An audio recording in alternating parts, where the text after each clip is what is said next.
शरण तुम्हारी आसा, तुम ही सज्जन सुहेले।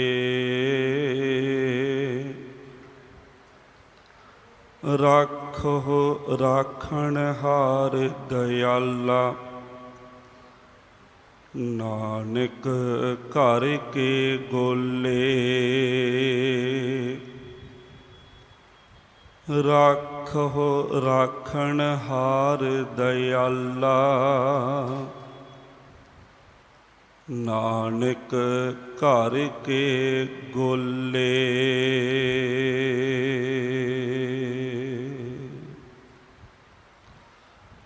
सतगुरु श्री गुरु तेग बहादुर पातशाह जी ਅਤੇ ਉਹਨਾਂ ਦੇ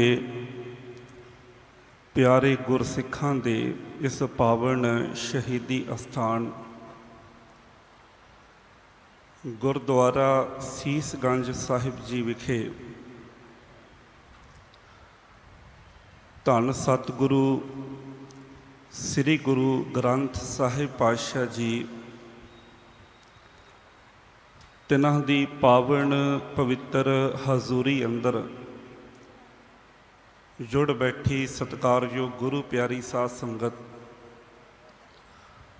ਅਪਾਰ ਰਹਿਮਤ ਬਖਸ਼ਿਸ਼ ਗੁਰੂ ਪਾਤਸ਼ਾਹ ਨੇ ਸਾਡੇ ਸਾਰਿਆਂ 'ਤੇ ਵਰਤਾਈ ਹੈ, ਜੋ ਆਪਣੇ ਪਾਵਨ ਚਰਨਾਂ ਅੰਦਰ ਜੁੜ ਬੈਠਣ ਦਾ ਇਹ ਸੁਭਾਗੜਾ ਸਮਾਂ ਸਾਨੂੰ ਬਖਸ਼ਿਸ਼ ਕੀਤਾ ਹੈ। ਗੁਰੂ ਘਰ ਦੇ ਨਿਤਾ ਪ੍ਰਤੀ ਨੇਮ ਅਨੁਸਾਰ ਆਸਾ ਕੀ ਵਾਰ ਦੇ ਕੀਰਤਨ ਆਪ ਸੰਗਤਾਂ ਨੇ ਗੁਰੂ ਪਿਆਰਿਆਂ ਪਾਸੋਂ ਸ਼ਰਵਣ ਕੀਤੇ ਹਨ। ਉਪਰੰਤ ਚੱਲ ਰਹੀ ਪਾਵਨ ਬਾਣੀ ਦੀ ਲੜੀਵਾਰ ਕਥਾ ਵਿਚਾਰ ਦੇ ਤਹਿਤ ਜਿਹੜੇ ਪਾਵਨ ਬਚਨਾਂ ਦੀ ਵਿਚਾਰ ਦੇ ਨਾਲ ਅੱਜ ਅਸੀਂ ਜੁੜਨਾ ਹੈ, ਸਤਿਕਾਰਯੋਗ ਗਿਆਨੀ ਹਰਨਾਮ ਸਿੰਘ ਜੀ ਉਹਨਾਂ ਦੀ ਰਸਨਾ ਤੋਂ ਆਪ ਜੀ ਨੇ ਉਹ ਪਾਵਨ ਬਚਨ ਸ਼ਰਵਣ ਕੀਤੇ ਹਨ। ਆਓ ਸਤਿਗੁਰੂ ਪਾਤਸ਼ਾਹ ਜੀ ਦਾ ਓਟ ਆਸਰਾ ਲੈਂਦਿਆਂ ਹੋਇਆਂ ਇਹਨਾਂ ਪਾਵਨ ਬਚਨਾਂ ਦੀ ਵਿਚਾਰ ਦੇ ਨਾਲ ਜੁੜੀਏ। ਸਾਰੀ ਸੰਗਤ ਪਿਆਰ ਅਦਬ ਸਹਿਤ ਗੁਰੂ ਬਖਸ਼ਿਸ਼ ਫਤਿਹ ਸਾਂਝੀ ਕਰੋ। ਆਖੋ ਜੀ ਵਾਹਿਗੁਰੂ ਜੀ ਕਾ ਖਾਲਸਾ, ਵਾਹਿਗੁਰੂ ਜੀ ਕੀ ਫਤਿਹ। ਇਹ ਪਾਵਨ ਬਚਨ ਸਤਿਗੁਰੂ ਸ੍ਰੀ ਗੁਰੂ ਅਰਜਨ ਦੇਵ ਪਾਤਸ਼ਾਹ ਜੀ ਦੀ ਸ਼ਾਹਕਾਵ ਰਚਨਾ ਸ੍ਰੀ ਸੁਖਮਣੀ ਸਾਹਿਬ ਜੀ ਦੇ ਅੰਦਰ ਗੁਰੂ ਗ੍ਰੰਥ ਸਾਹਿਬ ਜੀ ਦੇ ਪਾਵਨ ਅੰਗ 294 ਪੁਰ ਸੁਸ਼ੋਭਿਤ ਹਨ। ਸੁਖਮਣੀ ਸਾਹਿਬ ਜੀ ਦੀ 23ਵੀਂ ਅਸ਼ਟਪਦੀ ਦੇ ਅੰਦਰ 2 ਪੌੜੀਆਂ ਦਾ ਪਾਠ ਆਪ ਜੀ ਨੇ ਗਿਆਨੀ ਜੀ ਪਾਸੋਂ ਸ਼ਰਵਣ ਕੀਤਾ ਹੈ। ਸਾਧ ਸੰਗਤ, ਸੁਖਮਣੀ ਸਾਹਿਬ ਦੀ ਪਾਵਨ ਬਾਣੀ ਕੇਵਲ ਸਿੱਖ ਜਗਤ ਦੇ ਅੰਦਰ ਹੀ ਨਹੀਂ, ਸਗੋਂ ਅਧਿਆਤਮਿਕ ਮਾਰਗ ਦੇ ਪਾਂਧੀਆਂ ਭਾਵੇਂ ਉਹ ਗੈਰ ਸਿੱਖ ਹੀ ਕਿਉਂ ਨਾ ਹੋਣ, ਕੁੱਲ ਦੁਨੀਆ ਦੇ ਅੰਦਰ ਉਹਨਾਂ ਵੱਲੋਂ ਬੜੇ ਹੀ ਪਿਆਰ ਸ਼ਰਧਾ ਦੇ ਨਾਲ ਪੜ੍ਹੀ ਅਤੇ ਵਿਚਾਰੀ ਜਾਂਦੀ ਹੈ। ਰੂਸ ਤੋਂ ਇੱਕ ਪੇਂਟਰ ਹੋਏ ਹਨ, ਨਿਕੋਲਸ ਰੋਰਿਕ ਉਹਨਾਂ ਦਾ ਨਾਮ ਆਉਂਦਾ ਹੈ। ਉਹਨਾਂ ਨੇ ਸਾਧ ਸੰਗਤ ਇੱਕ ਸੁਖਮਣੀ ਸਾਹਿਬ ਜੀ ਪਾਵਨ ਬਾਣੀ ਦੀ ਇੰਗਲਿਸ਼ ਵਿੱਚ ਟਰਾਂਸਲੇਸ਼ਨ ਹੋਈ ਸੀ, ਜਿਹੜੀ ਸਰਦਾਰ ਤੇਜਾ ਸਿੰਘ MA ਹੁਣਾਂ ਨੇ ਕੀਤੀ ਹੈ। ਉਹਦਾ ਨਾਮ ਸੀ ਦੀ ਸਾਮ ਆਫ ਪੀਸ।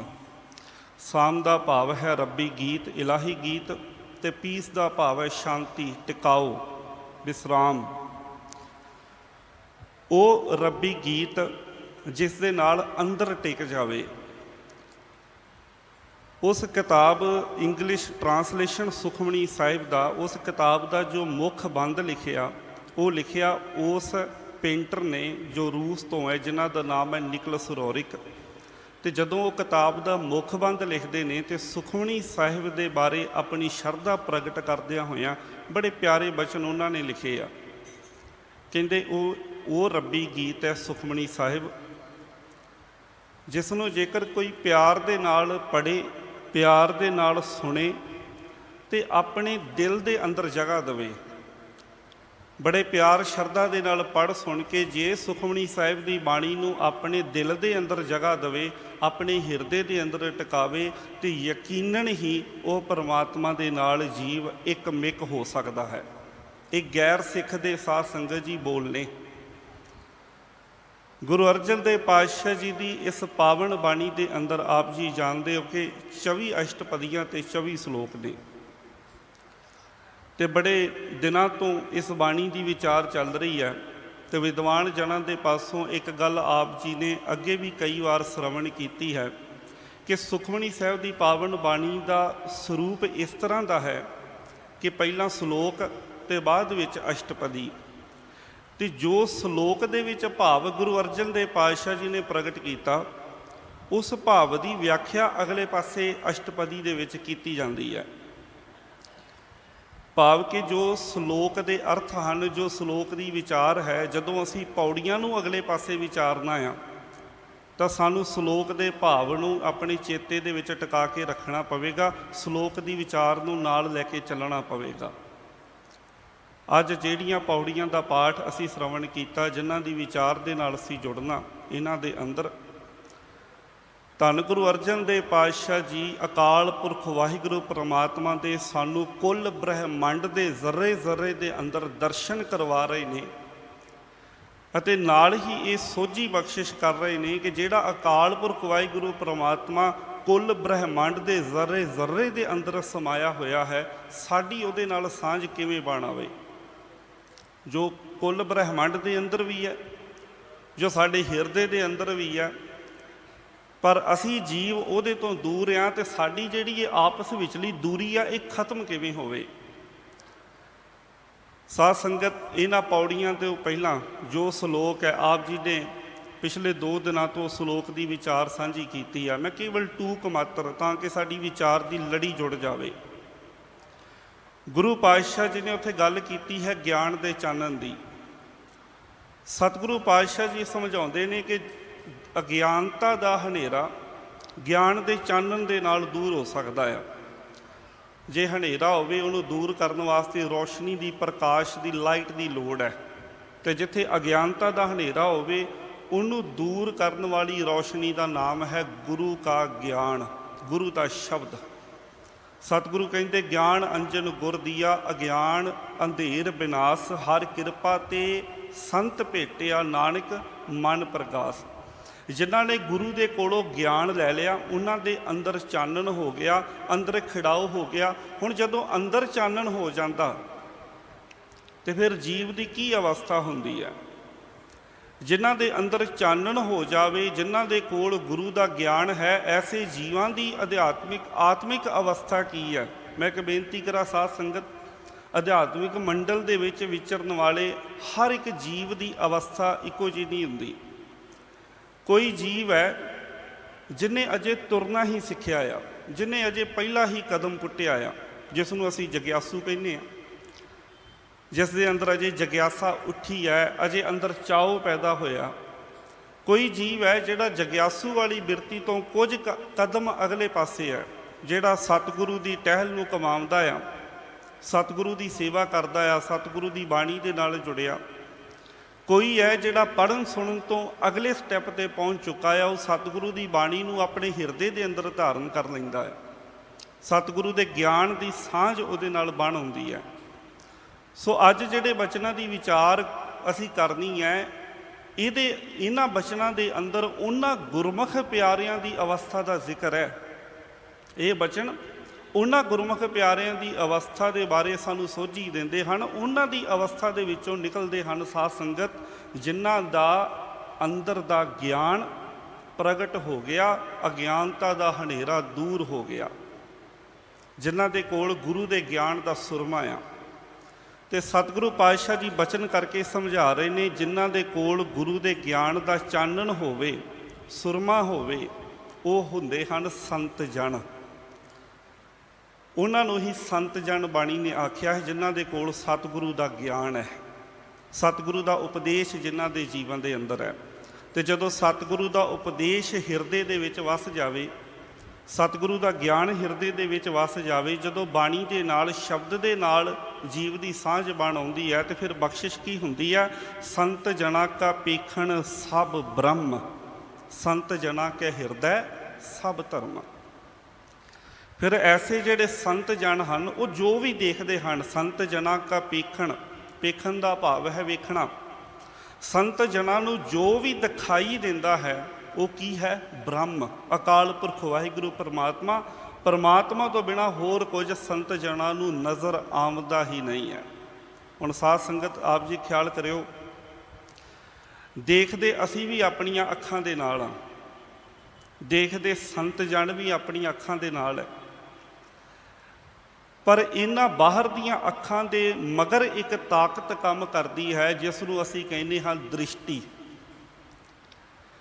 ਜਦੋਂ ਸਿੱਖ ਗੁਰੂ ਦਾ ਗਿਆਨ ਆਪਣੇ ਜੀਵਨ ਦੇ ਵਿੱਚ ਧਾਰਨ ਕਰ ਲੈਂਦਾ, ਆਹ ਬਾਹਰ ਦੀਆਂ ਅੱਖਾਂ ਇੱਕੋ ਜਿਹੀਆਂ ਰਹਿੰਦੀਆਂ ਨੇ, ਇਹਨਾਂ ਅੱਖਾਂ ਦੇ ਵਿੱਚ ਕੋਈ ਫਰਕ ਨਹੀਂ ਆਉਂਦਾ। ਇਹਨਾਂ ਅੱਖਾਂ ਦੀ ਬਣਤਰ, ਇਹਨਾਂ ਦੀ ਸ਼ੇਪ, ਇਹਨਾਂ ਦਾ ਜੋ ਰੰਗ ਹੈ, ਇਹਨਾਂ ਦਾ ਸਾਈਜ਼, ਇਹਦੇ ਵਿੱਚ ਕੋਈ ਫਰਕ ਨਹੀਂ ਆਉਂਦਾ। ਜੇ ਕਿਸੇ ਨੇ ਗੁਰੂ ਦਾ ਗਿਆਨ ਲਿਆ ਜਾਂ ਨਹੀਂ ਲਿਆ, ਉਹਦੇ ਤੋਂ ਬਾਅਦ ਵਿੱਚ ਇਹਨਾਂ ਅੱਖਾਂ ਦੀ ਸ਼ੇਪ ਬਣਤਰ ਦੇ ਵਿੱਚ ਕੋਈ ਫਰਕ ਨਹੀਂ ਆਉਂਦਾ। ਪਰ ਜੇ ਫਰਕ ਆਉਂਦਾ ਆ ਤੇ ਪਿੱਛੇ ਦ੍ਰਿਸ਼ਟੀ ਦੇ ਅੰਦਰ, ਪਿੱਛੇ ਨਜ਼ਰੀਏ ਦੇ ਅੰਦਰ ਫਰਕ ਆ ਜਾਂਦਾ ਆ। ਅਸੀਂ ਰੋਜ਼ਾਨਾ ਬਾਣੀ ਦਾ ਪਾਠ ਕਰਦੇ ਹਾਂ। ਧੰਨ ਗੁਰੂ ਅਮਰਦਾਸ ਪਾਤਸ਼ਾਹ ਜੀ ਦੇ ਬੜੇ ਪਿਆਰੇ ਬਚਨ ਨੇ, ਜਿੱਥੇ ਸਤਿਗੁਰੂ ਪਾਤਸ਼ਾਹ ਜੀ ਨੇ ਇਹਨਾਂ ਨੇਤਰਾਂ ਨੂੰ ਆਵਾਜ਼ ਮਾਰ ਕੇ ਸਮਝਾਇਆ ਹੈ, ਇਹ ਨੇਤਰ ਹੋ ਮੇਰੇ ਹੋ, ਹਰ ਤੁਮ ਮੈਂ ਜੋਤ ਧਰੀ, ਹਰ ਬਿਨ ਅਵਰ ਨਾ ਦੇਖੋ ਕੋਈ। ਤੁਹਾਡੇ ਅੰਦਰ ਵੇਖਣ ਦੀ ਤਾਕਤ ਦਿੱਤੀ ਹੈ ਅਕਾਲ ਪੁਰਖ ਵਾਹਿਗੁਰੂ ਪਰਮਾਤਮਾ ਨੇ। ਉਹਨਾਂ ਤੋਂ ਬਿਨਾਂ, ਪਰਮਾਤਮਾ ਤੋਂ ਬਿਨਾਂ ਇਸ ਸੰਸਾਰ ਦੇ ਅੰਦਰ ਹੋਰ ਕੁਝ ਨਾ ਦੇਖੋ। ਕੋਈ ਮੇਰ ਤੇਰ ਨਹੀਂ, ਕੋਈ ਵੈਰ ਵਿਰੋਧ ਨਹੀਂ। ਜਿੱਥੇ ਵੀ ਦੇਖੋਗੇ ਤੁਹਾਨੂੰ ਅਕਾਲ ਪੁਰਖ ਵਾਹਿਗੁਰੂ ਪਰਮਾਤਮਾ ਨਜ਼ਰ ਆਵੇਗਾ। ਪਰ ਇਹ ਬਖਸ਼ਿਸ਼ ਹੋਵੇਗੀ ਕਦੋਂ? ਜੀਵ ਦੀ ਇਹ ਬਿਰਤੀ ਬਣੇਗੀ ਕਦੋਂ ਕਿ ਉਹਨੂੰ ਹਰ ਜਗ੍ਹਾ ਅਕਾਲ ਪੁਰਖ ਵਾਹਿਗੁਰੂ ਪਰਮਾਤਮਾ ਨਜ਼ਰ ਆਵੇ। ਤੇ ਗੁਰੂ ਪਾਤਸ਼ਾਹ ਜੀ ਫਿਰ ਅੱਗੇ ਬੜਾ ਪਿਆਰਾ ਸਮਝਾਉਂਦੇ ਨੇ, ਇਹ ਵਿਸ ਸੰਸਾਰ ਤੁਮ ਦੇਖਦੇ, ਹਰ ਕਾ ਰੂਪ ਹੈ, ਹਰ ਰੂਪ ਨਦਰੀ ਆਇਆ। ਕਹਿੰਦੇ ਜਿੰਨਾ ਵੀ ਵਿਸ਼ਵ, ਇਹ ਜਗਤ ਪਸਾਰਾ ਤੁਸੀਂ ਦੇਖ ਰਹੇ ਹੋ, ਜੋ ਵੀ ਕੁਝ ਤੁਹਾਨੂੰ ਦਿਖਾਈ ਦੇ ਰਿਹਾ, ਇਹ ਸਾਰਾ ਕੁਝ ਅਕਾਲ ਪੁਰਖ ਵਾਹਿਗੁਰੂ ਪਰਮਾਤਮਾ ਦਾ ਹੀ ਰੂਪ ਹੈ। ਹਰ ਥਾਂ ਤੇ ਪਰਮਾਤਮਾ ਸਮਾਇਆ ਹੋਇਆ ਹੈ। ਪਰਮਾਤਮਾ ਤੋਂ ਬਾਹਰ ਕੁਝ ਵੀ ਨਹੀਂ ਹੈ। ਹਰ ਥਾਂ ਉਸ ਮਾਲਕ ਵਾਹਿਗੁਰੂ ਪਰਮਾਤਮਾ ਦੇ ਦਰਸ਼ਨ ਕਰੋ। ਪਰ ਜੀਵ ਦਰਸ਼ਨ ਕਰਦਾ ਕਦੋਂ ਹੈ? ਗੁਰਪ੍ਰਸਾਦੀ, ਜਿਨ੍ਹਾਂ ਦੇ ਉੱਤੇ ਸਤਿਗੁਰੂ ਦੀ ਕਿਰਪਾ ਹੋ ਗਈ, ਗੁਰੂ ਦੀ ਕਿਰਪਾ ਦੇ ਨਾਲ,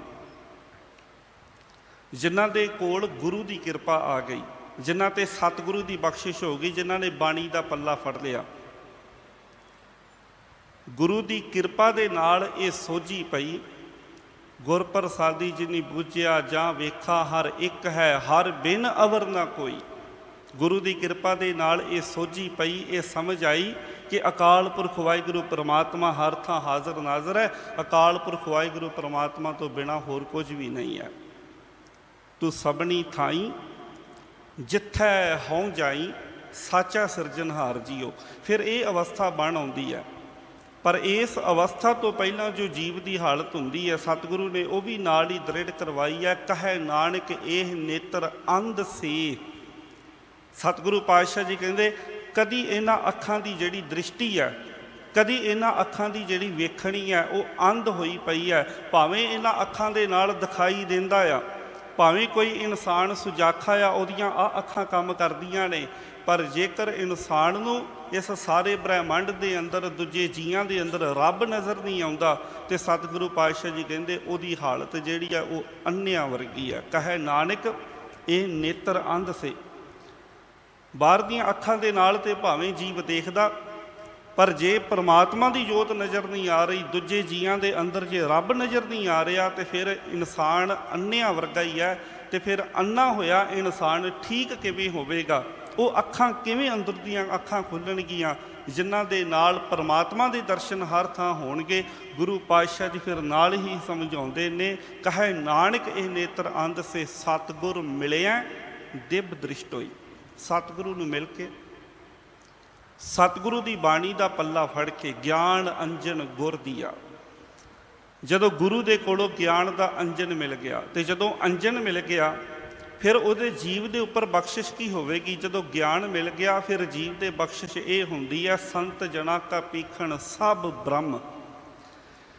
ਫਿਰ ਹਰ ਥਾਂ ਤੇ ਅਕਾਲ ਪੁਰਖ ਵਾਹਿਗੁਰੂ ਪ੍ਰਮਾਤਮਾ ਨਜ਼ਰ ਆਉਂਦਾ ਆ। ਹਰ ਥਾਂ ਤੇ ਪ੍ਰਮਾਤਮਾ ਦੇ ਹੀ ਦਰਸ਼ਨ ਦਿਦਾਰੇ ਹੁੰਦੇ ਨੇ। ਸਾਧ ਸੰਗਤ, ਗੁਰਬਾਣੀ ਨੇ ਇਹ ਖਿਆਲ, ਇਹ ਵਿਚਾਰ ਸਾਨੂੰ ਵਾਰ-ਵਾਰ ਦ੍ਰਿੜ ਕਰਵਾਇਆ ਹੈ ਕਿ ਪ੍ਰਮਾਤਮਾ ਹਰ ਥਾਂ ਤੇ ਹੈ ਤੇ ਪ੍ਰਮਾਤਮਾ ਤੋਂ ਬਿਨਾਂ ਖਾਲੀ ਕੁਝ ਵੀ ਨਹੀਂ ਹੈ। ਜਹ ਜਹ ਪੇਖੋ ਤਹ ਹਜ਼ੂਰ, ਦੂਰ ਕਤਹੁ ਨਾ ਜਾਈ। ਉਹ ਹਿਰਦੇ ਦੇ ਅੰਦਰ ਸਮਾਇਆ ਹੋਇਆ, ਸਾਰੇ ਬ੍ਰਹਿਮੰਡ ਦੇ ਅੰਦਰ, ਸਾਰੇ ਜੀਆਂ ਦੇ ਅੰਦਰ ਸਮਾਇਆ ਹੋਇਆ। ਪਰ ਕਈ ਵਾਰ ਜੀਵ ਦੇ ਮਨ ਵਿੱਚ ਆਉਂਦਾ ਹੈ ਕਿ ਜੇ ਪਰਮਾਤਮਾ ਹਰ ਥਾਂ ਤੇ ਹਾਜ਼ਰ ਨਾਜ਼ਰ ਹੈ, ਜੇ ਪਰਮਾਤਮਾ ਹਰ ਥਾਂ ਸਮਾਇਆ ਹੋਇਆ, ਫਿਰ ਸਾਡੀ ਦ੍ਰਿਸ਼ਟੀ ਦੇ ਵਿੱਚ ਕਿਉਂ ਨਹੀਂ ਆਉਂਦਾ? ਸਾਨੂੰ ਨਜ਼ਰ ਕਿਉਂ ਨਹੀਂ ਆਉਂਦਾ? ਧੰਨ ਗੁਰੂ ਨਾਨਕ ਦੇ ਪਾਤਸ਼ਾਹ ਜੀ ਦੇ ਬੜੇ ਪਿਆਰੇ ਸਿੱਖ ਹੋਏ ਨੇ ਭਾਈ ਭਗੀਰਥ ਜੀ। ਗੁਰੂ ਪਾਤਸ਼ਾਹ ਜੀ ਨੇ ਇੱਕ ਵਾਰ ਭਾਈ ਭਗੀਰਥ ਜੀ ਨੂੰ ਇੱਕ ਸਿੱਖ ਦੀ ਲੜਕੀ ਦੇ ਆਨੰਦ ਕਾਰਜ ਦੇ ਮੌਕੇ ਲਾਹੌਰ ਭੇਜਿਆ ਕੁਝ ਸਮਾਨ ਖਰੀਦਣ ਵਾਸਤੇ, ਤੇ ਨਾਲ ਹੀ ਹੁਕਮ ਦਿੱਤਾ ਵੀ ਇੱਕ ਰਾਤ ਤੋਂ ਵੱਧ ਨਹੀਂ ਰਹਿਣਾ। ਭਾਈ ਭਗੀਰਥ ਜਾਂਦੇ ਨੇ ਸਾਧ ਸੰਗਤ ਭਾਈ ਮਨਸੁਖ ਦੇ ਕੋਲ। ਉਹਨਾਂ ਦੇ ਕੋਲ ਜਾ ਕੇ ਜੋ ਵੀ ਸੌਦਾ ਲੈਣ ਵਾਸਤੇ ਆਏ ਉਹ ਲਿਖਾਉਂਦੇ ਨੇ। ਭਾਈ ਮਨਸੁਖ ਕਹਿੰਦੇ ਵੀ ਸਾਰਾ ਸਮਾਨ ਤੇ ਭਾਈ ਮਿਲ ਜਾਵੇਗਾ, ਆ ਇੱਕ ਚੀਜ਼ ਹੈ ਜਿਹੜੀ ਸਵੇਰੇ ਹੀ ਮਿਲ ਸਕਦੀ ਹੈ। ਭਾਈ ਭਗੀਰਥ ਜੀ ਕਹਿੰਦੇ ਕੋਈ ਗੱਲ ਨਹੀਂ, ਇੱਕ ਰਾਤ ਦਾ ਮੈਂ ਇੰਤਜ਼ਾਰ ਕਰ ਸਕਦਾ ਹਾਂ, ਪਰ ਮੈਂ ਇੱਕ ਰਾਤ ਤੋਂ ਵੱਧ ਨਹੀਂ ਟਿਕ ਸਕਦਾ, ਮੇਰੇ ਮਾਲਕ ਦਾ ਹੁਕਮ ਹੈ। ਭਾਈ ਮਨਸੁਖ ਕਹਿਣ ਲੱਗੇ ਵੀ ਤੁਹਾਡਾ ਮਾਲਕ ਕੌਣ ਹੈ? ਤੁਸੀਂ ਸੁਲਤਾਨਪੁਰ ਤੋਂ ਆਏ ਹੋ, ਦੌਲਤ ਖਾਂ ਲੋਧੀ ਤੁਹਾਡਾ ਮਾਲਕ ਹੈ? ਕਹਿਣ ਲੱਗੇ ਨਹੀਂ, ਦੌਲਤ ਖਾਂ ਲੋਧੀ ਜੇ ਮੇਰਾ ਮਾਲਕ ਹੁੰਦਾ ਤੇ ਉਹਦੇ ਅੱਗੇ ਤੇ ਕਈ ਬਹਾਨੇ ਚੱਲ ਜਾਣੇ ਸੀ, ਮੇਰਾ ਮਾਲਕ ਉਹਦੇ ਤੋਂ ਵੀ ਵੱਡਾ। ਭਾਈ ਮਨਸੁਖ ਕਹਿੰਦਾ ਫਿਰ ਦੌਲਤ ਖਾਂ ਲੋਧੀ ਤੋਂ ਵੱਡਾ ਤੇ ਫਿਰ ਦਿੱਲੀ ਦਾ ਬਾਦਸ਼ਾਹ ਹੀ ਆ, ਤੇ ਕੀ ਤੁਸੀਂ ਉਹਦੇ ਨੌਕਰ ਹੋ, ਉਹਦੇ ਮੁਲਾਜ਼ਮ ਹੋ? ਕਹਿਣ ਲੱਗੇ ਨਹੀਂ, ਮੈਂ ਜਿਹਦਾ ਮੁਲਾਜ਼ਮ ਹਾਂ, ਮੈਂ ਜਿਹਦਾ ਨੌਕਰ ਹਾਂ, ਜੇ ਮੈਂ ਉਹਦੀ ਹੁਕਮ ਅਦੁੱਲੀ ਕਰਾਂਗਾ, ਉਹਦੇ ਹੁਕਮ ਨੂੰ ਨਾ ਮੰਨਾਂਗਾ, ਮੇਰਾ ਜਨਮ ਵਿਅਰਥ ਚਲਿਆ ਜਾਵੇਗਾ। ਭਾਈ ਮਨਸੁਖ ਬੜਾ ਹੈਰਾਨ ਹੋਇਆ ਵੀ ਐਡਾ ਕਿਹੜਾ ਮਾਲਕ ਹੈ ਜਿਹਦੇ ਹੁਕਮ ਅਦੁੱਲੀ ਦੇ ਨਾਲ, ਜਿਹਦਾ ਹੁਕਮ ਨਾ ਮੰਨਣ ਦੇ ਨਾਲ ਜਨਮ ਹੀ ਵਿਅਰਥ ਚਲਿਆ ਜਾਂਦਾ ਆ। ਭਾਈ ਭਗੀਰਥ ਜੀ ਨੇ ਭਾਈ ਮਨਸੁਖ ਨੂੰ ਗੁਰੂ ਨਾਨਕ ਪਾਤਸ਼ਾਹ ਜੀ ਦੇ ਬਾਰੇ ਦੱਸਿਆ। ਹੁਣ ਭਾਈ ਮਨਸੁਖ ਜਿਹੜੇ ਸਨ ਅੰਦਰੋਂ ਭਾਵਨਾ ਵਾਲੇ ਸਨ, ਪਰ ਸੱਚ ਨੂੰ ਲੱਭਦਿਆਂ ਲੱਭਦਿਆਂ ਝੂਠ ਦੇ ਨਾਲ ਇੰਨੀਆਂ ਕੁ ਟੱਕਰਾਂ ਉਹਨਾਂ ਦੀਆਂ ਵੱਜੀਆਂ ਸਨ ਕਿ ਹੁਣ ਉਹਨਾਂ ਨੂੰ ਸੱਚ ਵੀ ਜਿਹੜਾ ਉਹਦੇ ਵਿੱਚੋਂ ਝੂਠ ਦੀ ਪਰਛਾਈ ਨਜ਼ਰ ਆਉਂਦੀ ਸੀ। ਕਈ ਵਾਰ ਜਦੋਂ ਜੀਵ ਸਾਧ ਸੰਗਤ ਸੱਚ ਦੀ ਖੋਜ ਕਰਦਾ ਨਾ, ਤੇ ਵਾਰ-ਵਾਰ ਜਦੋਂ ਉਹਨੂੰ ਝੂਠ ਹੀ ਅੱਗੇ ਮਿਲਦਾ ਜਾਵੇ ਤੇ ਇੰਨੀ ਕਿ ਨਿਰਾਸ਼ਾ ਦੇ ਵਿੱਚ ਚਲਾ ਜਾਂਦਾ, ਫਿਰ ਉਹਨੂੰ ਸੱਚ ਵੀ ਝੂਠ ਲੱਗਣ ਲੱਗ ਪੈਂਦਾ। ਜਿਵੇਂ ਪੰਜਾਬੀ ਦੇ ਵਿੱਚ ਇੱਕ ਅਖਾਣ ਹੈ ਨਾ ਕਿ ਦੁੱਧ ਦਾ ਸੜਿਆ ਜਿਹੜਾ ਉਹ ਲੱਸੀ ਨੂੰ ਵੀ ਫਿਰ ਫੂਕਾਂ ਮਾਰਦਾ ਆ। ਦੁੱਧ ਦੇ ਨਾਲ ਜਿਹਦੀ ਜ਼ੁਬਾਨ ਇੱਕ ਵਾਰ ਸੜੀ ਹੋਵੇ, ਗਰਮ ਦੁੱਧ ਨਾ, ਉਹਨੇ ਲੱਸੀ ਵੀ ਪੀਣੀ ਹੋਵੇ ਤੇ ਉਹਨੂੰ ਵੀ ਫੂਕ ਮਾਰ ਕੇ ਦੇਖਦਾ ਕਿਤੇ ਜ਼ੁਬਾਨ ਨਾ ਸੜ ਜਾਵੇ। ਭਾਈ ਮਨਸੁਖ ਨੇ ਬੜਿਆਂ ਦੀ ਸੰਗਤ ਪਹਿਲਾਂ ਕੀਤੀ ਸੀ, ਪਰ ਹਰ ਵਾਰ ਤ੍ਰਿਪਤੀ ਕਦੇ ਨਹੀਂ ਹੋਈ, ਹਰ ਵਾਰ ਮਨ ਨਿਰਾਸ਼ ਹੀ ਹੁੰਦਾ ਸੀ। ਸੱਚੇ ਗੁਰੂ ਦੀ ਭਾਲ ਬੜੀ ਕੀਤੀ, ਮਿਲਿਆ ਕੋਈ ਨਹੀਂ। ਜੇ ਅੱਜ ਸੱਚੇ ਗੁਰੂ ਦੀ ਦੱਸ ਪੈ ਰਹੀ ਹੈ ਤੇ ਮਨ ਦੇ ਵਿੱਚ ਫਿਰ ਕਿਤੇ ਨਾ ਕਿਤੇ ਆ ਰਿਹਾ ਵੀ ਮਨਾ ਕਿਤੇ ਫਿਰ ਧੋਖਾ ਨਾ ਖਾ ਜਾਵਾਂ। ਖੈਰ ਵਿਚਾਰ ਹੁੰਦੀ ਹੈ ਭਾਈ ਭਗੀਰਥ ਜੀ ਦੀ ਤੇ ਭਾਈ ਮਨਸੁਖ ਜੀ ਦੀ। ਭਾਈ ਮਨਸੁਖ ਦਾ ਵੀ ਮਨ ਬਣਦਾ ਉਹਨਾਂ ਦੇ ਵਿਚਾਰਾਂ ਤੋਂ, ਭਾਈ ਭਗੀਰਥ ਦੀਆਂ ਵਿਚਾਰਾਂ ਤੋਂ, ਵੀ ਨਹੀਂ ਗੁਰੂ ਨਾਨਕ ਪਾਤਸ਼ਾਹ ਜੀ ਸੱਚਮੁੱਚ ਹੀ ਸਤਿਗੁਰੂ ਨੇ ਤੇ ਐਸੇ ਸਤਿਗੁਰੂ ਦੀ ਸੰਗਤ ਕਰਕੇ ਆਪਣਾ ਜਨਮ ਸਫਲਾ ਕਰ ਲੈਣਾ ਚਾਹੀਦਾ। ਅਗਲੇ ਦਿਨ ਉਹ ਸਮਾਨ ਜਿਹੜਾ ਰਹਿੰਦਾ ਸੀ ਉਹ ਲਿਆ ਕੇ ਦੋਵੇਂ ਜਾਣੇ ਤਿਆਰ ਹੋ ਕੇ ਵਾਪਸੀ ਚੱਲ ਪੈਂਦੇ ਨੇ ਸੁਲਤਾਨਪੁਰ ਲੋਧੀ ਵੱਲ ਨੂੰ। ਹੁਣ ਜਦੋਂ ਆਪਸ ਦੇ ਵਿੱਚ ਗੱਲਾਂ ਬਾਤਾਂ ਕਰਦੇ ਨੇ, ਰਸਤੇ ਦੇ ਵਿੱਚ ਆ ਰਹੇ ਨੇ, ਭਾਈ ਵੀਰ ਸਿੰਘ ਜੀ ਨੇ ਨਾਨਕ ਚਮਤਕਾਰ ਦੇ ਅੰਦਰ ਬੜੇ ਪਿਆਰੇ ਵਿਚਾਰ ਲਿਖੇ ਨੇ। ਕਹਿੰਦੇ ਜਦੋਂ ਭਾਈ ਭਗੀਰਥ ਜੀ, ਭਾਈ ਮਨਸੁਖ ਜੀ ਇਹ ਰਾਹ ਦਾ ਪੈਂਡਾ ਕਰ ਰਹੇ ਨੇ ਤੇ ਆਪਸ ਦੇ ਵਿੱਚ ਗੱਲਾਂ ਬਾਤਾਂ ਚੱਲ ਰਹੀਆਂ ਨੇ, ਆਪਸ ਦੇ ਵਿੱਚ ਵਿਚਾਰ ਚੱਲ ਰਹੀ ਆ, ਤੇ ਵਿਚਾਰ ਕਰਦਿਆਂ ਕਰਦਿਆਂ ਭਾਈ ਮਨਸੁਖ ਜੀ ਭਾਈ ਭਗੀਰਥ ਜੀ ਨੂੰ ਇੱਕ ਬਚਨ ਕਰਦੇ ਨੇ, ਸਵਾਲ ਕਰਦੇ ਨੇ। ਕਹਿੰਦੇ ਕਿ ਤੁਹਾਡੀਆਂ ਗੱਲਾਂ ਦੇ ਵਿੱਚੋਂ ਬੜਾ ਪਿਆਰ ਝਲਕਦਾ ਹੈ ਪਰਮਾਤਮਾ ਦਾ, ਪਰ ਮੈਨੂੰ ਇੱਕ ਗੱਲ ਦੱਸੋ, ਜਿਹੜਾ ਪਰਮਾਤਮਾ ਇਹਨਾਂ ਬਾਹਰ ਦੀਆਂ ਅੱਖਾਂ ਦੇ ਨਾਲ ਨਜ਼ਰ ਨਹੀਂ ਆਉਂਦਾ, ਜੋ ਦੀਸਨਹਾਰ ਨਹੀਂ ਹੈ, ਉਹਦੇ ਨਾਲ ਪ੍ਰੇਮ ਕਿੱਦਾਂ ਪੈਦਾ ਹੋਵੇ ਜੋ ਦਿਖਾਈ ਨਹੀਂ ਦਿੰਦਾ। ਭਾਈ ਭਗੀਰਥ ਜੀ ਨੇ ਅੱਗੇ ਬਚਨ ਕੀਤੇ, ਕਹਿਣ ਲੱਗੇ ਪੁਰਖਾ ਅਸਲ ਦੇ ਵਿੱਚ ਦੀਸਨਹਾਰ ਦਾ ਭਾਵ ਹੈ ਜੋ ਦਿਖਾਈ ਦਵੇ ਸਾਧ ਸੰਗਤ। ਕਹਿੰਦੇ ਪਰਮਾਤਮਾ ਦੀਸਨਹਾਰ ਨਹੀਂ, ਪਰਮਾਤਮਾ ਦੇਖਣਹਾਰ ਹੈ।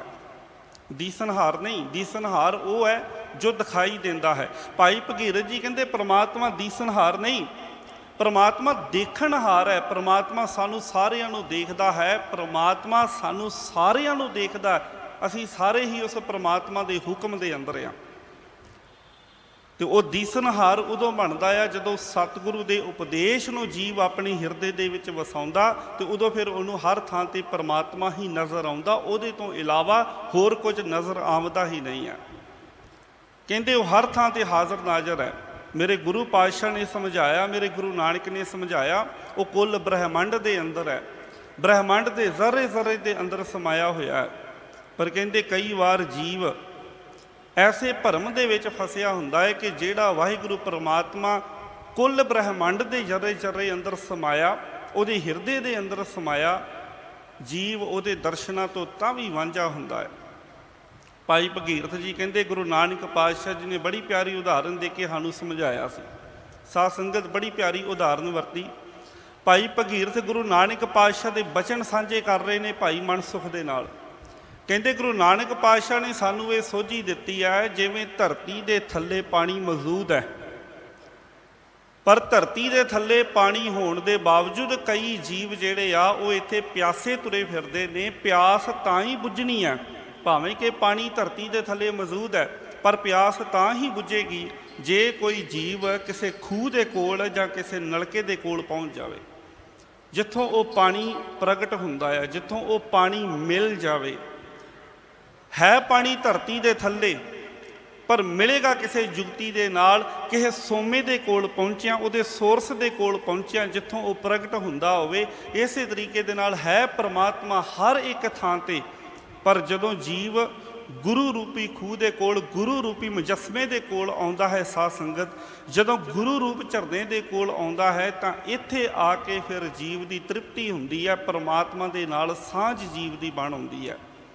ਤੇ ਜਦੋਂ ਇੱਥੇ ਆ ਕੇ ਗੁਰੂ ਦੇ ਚਰਨਾਂ ਦੇ ਵਿੱਚ ਆ ਕੇ ਸਤਿਗੁਰੂ ਦੇ ਉਪਦੇਸ਼ਾਂ ਨੂੰ ਦ੍ਰਿੜ ਕਰਕੇ ਜੀਵ ਨੂੰ ਚਾਨਣ ਹੁੰਦਾ, ਤੇ ਫਿਰ ਜੋ ਕੁਝ ਉਹਨੂੰ ਦਿਖਾਈ ਦਿੰਦਾ ਹੈ ਉਹ ਕੀ ਹੈ? ਉਹ ਬ੍ਰਹਮ ਹੀ ਹੈ, ਉਹਦੇ ਤੋਂ ਬਿਨਾਂ ਹੋਰ ਕੁਝ ਵੀ ਨਹੀਂ ਹੈ। ਭਗਤ ਨਾਮਦੇਵ ਜੀ ਨੇ ਇਹ ਬਚਨ ਦ੍ਰਿੜ ਕਰਵਾਏ ਹਨ, ਸਭ ਗੋਬਿੰਦ ਹੈ, ਸਭ ਗੋਬਿੰਦ ਹੈ, ਸਭ ਗੋਬਿੰਦ ਹੈ, ਗੋਬਿੰਦ ਬਿਨ ਨਹੀਂ ਕੋਈ। ਸੂਤ ਏਕ ਮਨ ਸਤ ਸਹੰਸ, ਜੈਸੇ ਓਤ ਪੋਤ ਪ੍ਰਭ ਸੋਈ। ਕਹਿੰਦੇ ਜਿਵੇਂ ਇੱਕ ਮਾਲਾ ਆ, ਹੁਣ ਮਾਲਾ ਦੇ ਮਣਕੇ ਜਿਹੜੇ ਨੇ ਉਹਨਾਂ ਦੀ ਗਿਣਤੀ 108 ਜਾਂ ਹੋਰ ਵੀ ਵੱਧ ਹੋ ਸਕਦੀ ਹੈ, ਪਰ ਉਹਨਾਂ ਮਣਕਿਆਂ ਨੂੰ ਪਰੋਇਆ ਹੈ ਆਪਸ ਦੇ ਵਿੱਚ ਇੱਕ ਸੂਤ ਨੇ। ਇੱਕ ਸੂਤ ਉਹਨਾਂ ਸਾਰੇ ਮਣਕਿਆਂ ਦੇ ਵਿੱਚ ਪਰੋਇਆ, ਜਿਨ੍ਹਾਂ ਨੇ ਉਸ ਨੂੰ ਮਾਲਾ ਦੇ ਰੂਪ ਦੇ ਵਿੱਚ, ਜਿਹੜੇ ਸੂਤ ਨੇ ਉਹਨੂੰ ਮਾਲਾ ਦੇ ਰੂਪ ਦੇ ਵਿੱਚ ਉਹਨਾਂ ਮੋਤੀਆਂ ਨੂੰ ਬਣਾਇਆ ਹੋਇਆ। ਉਹ ਮਾਲਾ ਤਾਂ ਆ ਜੇ ਸੂਤ ਵਿੱਚ ਪਰੋਇਆ। ਇਸੇ ਤਰ੍ਹਾਂ ਇਹ ਬ੍ਰਹਿਮੰਡ ਸਾਰਾ ਇੱਕ ਮਾਲਾ ਦੇ ਵਾਂਗ ਹੈ। ਅਸੀਂ ਜਿੰਨੇ ਵੀ ਜੀਵ ਆ, ਕੁੱਲ ਬਨਸਪਤੀ ਜੋ ਸਾਨੂੰ ਦਿਖਾਈ ਦੇ ਰਿਹਾ, ਸਾਧ ਸੰਗਤ ਇਹ ਇਸ ਮਾਲਾ ਦੇ ਮੋਤੀਆਂ ਦੇ ਵਾਂਗ ਹੈ। ਤੇ ਸਾਡੇ ਸਾਰਿਆਂ ਦੇ ਅੰਦਰ ਇੱਕ ਸੂਤ ਦੇ ਵਾਂਗ ਅਕਾਲ ਪੁਰਖ ਵਾਹਿਗੁਰੂ ਪਰਮਾਤਮਾ ਪਰੋਇਆ ਹੋਇਆ ਹੈ। ਭਾਵ ਪਰਮਾਤਮਾ ਹਰ ਥਾਂ ਹਾਜ਼ਰ ਨਾਜ਼ਰ ਹੈ, ਪਰ ਦਰਸ਼ਨ ਕੇਵਲ ਉਹਨਾਂ ਨੂੰ ਹੁੰਦੇ ਨੇ, ਦਿਖਾਈ ਕੇਵਲ ਉਹਨਾਂ ਨੂੰ ਦਿੰਦਾ ਹੈ ਜਿਹੜੇ ਸਤਿਗੁਰੂ ਦਾ ਗਿਆਨ ਆਪਣੇ ਜੀਵਨ ਦੇ ਵਿੱਚ ਧਾਰਨ ਕਰਦੇ ਨੇ। ਤੇ ਜਿਨ੍ਹਾਂ ਨੂੰ ਫਿਰ ਹਰ ਥਾਂ ਤੇ ਪਰਮਾਤਮਾ ਹੀ ਦਿਖਾਈ ਦੇਵੇ, ਫਿਰ ਉਹਨਾਂ ਦਾ ਜੀਵਨ ਕੀ ਬਣਦਾ ਹੈ? ਸੰਤ ਜਨਾਂ ਕੇ ਹਿਰਦੈ ਸਭ ਧਰਮ। ਉਹਨਾਂ ਦੇ ਹਿਰਦੇ ਦੇ ਵਿੱਚ ਫਿਰ ਧਰਮ ਹੀ ਹੈ। ਧਰਮ ਦਾ ਭਾਵ ਹੈ ਸਾਧ ਸੰਗਤ ਕੇ ਚੰਗੇ ਕਰਮ। ਉਹਨਾਂ ਦੇ ਹਿਰਦੇ ਦੇ ਵਿੱਚ ਸੰਸਾਰ ਦੀ ਭਲਾਈ ਹੈ, ਉਹਨਾਂ ਦੇ ਹਿਰਦੇ ਦੇ ਅੰਦਰ ਦੂਜਿਆਂ ਦਾ ਭਲਾ ਹੈ, ਉਹਨਾਂ ਦੇ ਹਿਰਦੇ ਦੇ ਅੰਦਰ ਪਰਉਪਕਾਰ ਦੀ ਭਾਵਨਾ ਹੈ। ਜਿਹਨੂੰ ਹਰ ਥਾਂ ਤੇ ਪਰਮਾਤਮਾ ਨਜ਼ਰ ਆ ਜਾਵੇਗਾ, ਉਹਦੇ ਹਿਰਦੇ ਦੇ ਅੰਦਰ ਫਿਰ ਕਦੀ ਕੋਈ ਬੇਈਮਾਨੀ ਨਹੀਂ, ਉਹਦੇ ਹਿਰਦੇ ਦੇ ਅੰਦਰ ਕਦੀ ਕੋਈ ਲੋਭ ਲਾਲਚ ਨਹੀਂ, ਕੋਈ ਮੋਹ ਦੀ ਭਾਵਨਾ ਨਹੀਂ ਹੋਵੇਗੀ। ਉਹ ਜਿਹੇ ਜਿਹਾ ਆਪਣੇ ਪਰਿਵਾਰ ਨੂੰ ਦੇਖੇਗਾ, ਉਹੋ ਜਿਹੇ ਦੂਜੇ ਦੇ ਪਰਿਵਾਰ ਨੂੰ ਦੇਖੇਗਾ। ਜੇ ਕੋਈ ਦੁਕਾਨਦਾਰ ਹੈ, ਦੁਕਾਨ 'ਤੇ ਬੈਠਾ ਆਪਣਾ ਸੌਦਾ ਵੇਚ ਰਿਹਾ, ਕਰਿਆਨਾ ਵੇਚ ਰਿਹਾ, ਤੇ ਸਾਧ ਸੰਗਤ ਜੇ ਹਿਰਦੇ ਦੇ ਵਿੱਚ ਪਰਮਾਤਮਾ ਦਾ ਨਾਮ ਹੈ, जे हिरदे दे विच धर्म है तो वह कदी भी थोड़े जे वध मुनाफे के वास्ते माड़ा सौदा ਜਾਂ मिलावट वाला समान दूसरे ਨੂੰ नहीं वेचेगा। वो यही सोचेगा भी जिद्दां दा अन्न मेरे बच्चे खांदे ने, जिद्दां दे मेरे बच्चे ने, उदां दा ही इहदे बच्चे ने जिहड़ा सौदा लैण वास्ते आया। जे हिरदे दे विच धर्म होवे ते साध संगत कोई सरकारी कुर्सी दे उपर बैठा होया किसी का खून नहीं चूस के अपनियां तजौरियां नहीं भरेगा जे हिरदे दे विच धर्म होवे, क्योंकि दूजियां दे विच भी अकाल पुरख वाहिगुरू परमात्मा नज़र आवेगा। फिर किसी दे नाल कोई बेईमानी, कोई ठगी ठोरी इदां दा कुछ भी नहीं रहेगा। मैं एक बेनती अगे भी इसे ही स्थान तो कीती सी कि साध संगत धन गुरु नानक पातशाह जी की संगत की भाई सज्जन ने, तो जिन्हों दुनिया ठग कहिंदी सी वो भाई सज्जन सिੱਖੀ का प्रचारक बन गया। गुरु नानक पातशाह जी की संगत करन तो पहला भाई सज्जन का शरीर जिवें दा आ, संगत करन तो बाद विच भी उवें दा ही आ। शरीर दे विच कोई तब्दीली नहीं, उही हथ पैर, उही अखां, उही शरीर की बनतर है। जे तब्दीली आई है तो भाई सज्जन के कर्मां दे विच तब्दीली आई है, क्योंकि भाई सज्जन के हिरदे दे विच धर्म का वासा हो गया। जिदन हिरदे दे विच धर्म का वासा हो गया, कदी भाई सज्जन दियां अखां उड़ीकदियां सन भी कोई आवे चल के मेरी धर्मशाला दे विच रात रहे तो मैं उन्होंने लुट पुट लवां। अज गुरु नानक पातशाह जी की संगत की, हिरदे दे विच धर्म वस गया। अज अखां उड़ीकदियां ने कोई चल के रब दा प्यारा आवे तो मैं उसकी सेवा कर सकां। कदी हथ उड़ीकदे सन कोई आवे इन्हां हत्थां दे नाल उन्होंने लुट के मार के सुट दियां। अज हथ उड़ीकदे ने कोई रब दा प्यारा राहीगर थकिया टुट्टा चल के आवे, इन्हां हत्थां दे नाल उहदी सेवा कर सकां। हथ उही ने, पर जदों हिरदे दे अंदर धर्म वस गया तो हत्थां दा कर्म बदल गया। जे हिरदे दे अंदर धर्म है तो फिर हत्थां दे चंगे कर्म ने साध संगत, फिर अखां दी चंगी वेखणी है, फिर कन्नां दा चंगा सुनना है। गुरु पातशाह जी इहो ही सानू दृढ़ करवा रहे ने, संत जना सुने शुभ बचन। संत जन शुभ बचन ही सुनते हैं। साध संगत संसार दे अंदर बड़ा कुछ बोलिया, बड़ा कुछ उचारिया जा रहा है, तो सुनन का भाव यह है कि असी अपने कन्नां दे नाल वेखो, संत जना दे कन्न भी साडे अरगे ही। असी संसार दे अंदर दूसरिਆਂ दी चुगली निंदिया बड़ा कुछ सुन लैंदे आ। संसारिक कोई जीव होवे उन्हों अपनी वडियाई तो दूजे की चुगली भावें वो घंटियां बद्धी सुन लवे, पर जे किते धर्म की गल सुननी पै जाए तो फिर उत्थे जिहड़ा है ना वो मन कई बार उचाट हो जाता, जिन्हों अज की लफ्ज़ों के विच कहीए तो मन बोर होने लग पैंदा। पर हाँ, जे कोई मेरी तारीफ कर रहा, मेरी तारीफ दे विच चंगे शुभ वचन बोल रहा, जां किसी मेरे विरोधी की चुगली कर रहा, तो उन्होंने असीं बड़ा लम्मा समा सुन सकते हैं। संत जना की सुनन शक्ति भी साडे अरगी है, कन्नां राहीं उन्हां दे भी बचन जाते हैं। पर साध संगत उन्हां दे कन्नां दे अंदर एक फिल्टर लगा होया, वो फिल्टर है धर्म का। उन्हां दी जिहड़ी सुनन की शक्ति है ਉਹਦੇ अंदर एक फिल्टर लगा होया, जिवें अखां की नज़र बदल जाती है, हर एक दे अंदर परमात्मा नज़र आउंदा आ। इस तरीके दे नाल कन्नां दी सुनन की जिहड़ी ताकत है वो भी बदल जाती है। साध संगत वो एक फिल्टर काम ये करता आ कि किसी की चुगली निंदिया वो कन्नां दे विच पैंदी ही नहीं है।